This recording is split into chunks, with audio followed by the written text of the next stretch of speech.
Hello everyone, JEE main PYQ question series की इस video में आपका स्वागत है। देखो, अच्छा क्वेश्चन है, इसको बोल सकते हो, थोड़ा सा अच्छा है। इसमें क्या दिया है, दो कैपेसिटर है C1 and C2 are connected in parallel to a battery.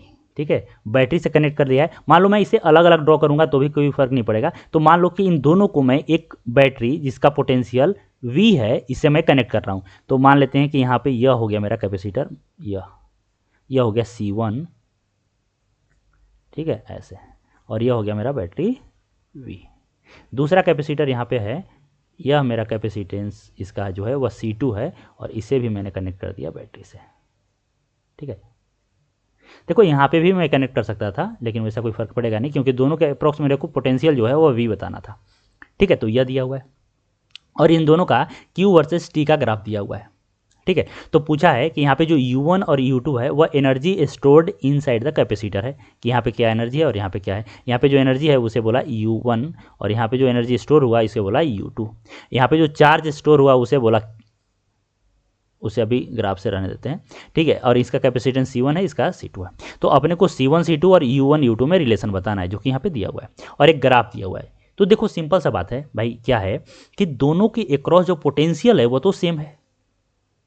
और यहाँ से ग्राफ से देखें तो देखो क्या होता है कि धीरे धीरे अगर यह चार्ज हो रहा है तो धीरे धीरे क्या होगा, चार्जिंग में यहाँ से करंट फ्लो करेगा। ठीक है, और यहाँ से करंट फ्लो करेगा I2 और I1। अब चार्जिंग में क्या होगा, धीरे धीरे इस पर चार्ज आएगा। तो एक समय जब यह कंप्लीटली चार्ज हो जाएगा, और यह कब होगा, जब इसका potential drop across the capacitor V के बराबर हो जाएगा। और उसका ग्राफ दिया हुआ है कि अब यहाँ पे यह स्टडी स्टेट में आ गया, यह और यह। तो अगर यहाँ से हम लोग ध्यान से देखें तो यह हो गया मेरा, ये देखो यह Q2 हो गया, और यहाँ पे देखें तो यह जो मैक्सिमम है वह है यहाँ पे, यह हो गया Q1। तो इस ग्राफ से हम लोग साफ साफ बोल सकते हैं कि जो यहाँ पे बता रहा है वह Q2 is greater than Q1। और Q कितना होता है भाई, Q कैपेसिटर का कितना होता है, CV। ठीक है, तो यहाँ पे अगर हम लोग Q2 बात करें तो Q2 कितना होगा, तो यह होगा C2V, और Q1 कितना होगा, तो यह होगा C1V। तो यहाँ पे अगर पुट करें तो यह आ गया C2V is greater than C1V। तो यहाँ से आ गया C2 is greater than C2 is greater than C1। काफ़ी सिंपल था, तो यह हो गया।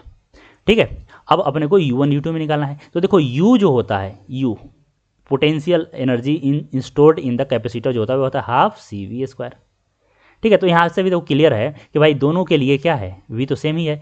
तो अगर U1 बोले तो U1 डायरेक्ट किस पे डिपेंड कर रहा है, C1 पे, क्योंकि V यहाँ पे क्या है, सभी के लिए कॉन्स्टेंट है। समझ में आ रहा है कि नहीं आ रहा है। यहाँ पे जो U हो गया वो डायरेक्टली डिपेंड कर रहा है C पे, क्योंकि V दोनों के सेम हो गया। तो यहाँ पे हम लोग बोल सकते हैं कि चूंकि since C2 is greater than C1 so U2 is greater than U1। यानी जो यहाँ पे चेक करो तो क्या है, C2 यहाँ पे यह, यानी कि जो ऑप्शन 4 है वह करेक्ट ऑप्शन है। C2 is greater than C1 and U2 is greater than U1। तो काफ़ी इजी था, कॉन्सेप्ट था थोड़ा सा। तो अगर वीडियो आपको पसंद आया हो तो वीडियो को लाइक कीजिए, चैनल को सब्सक्राइब कीजिए। कुछ पूछना है तो कमेंट सेक्शन में मेंशन कीजिए, मैं रिप्लाई जरूर करूँगा। आज के लिए इतना ही, थैंक यू सो मच।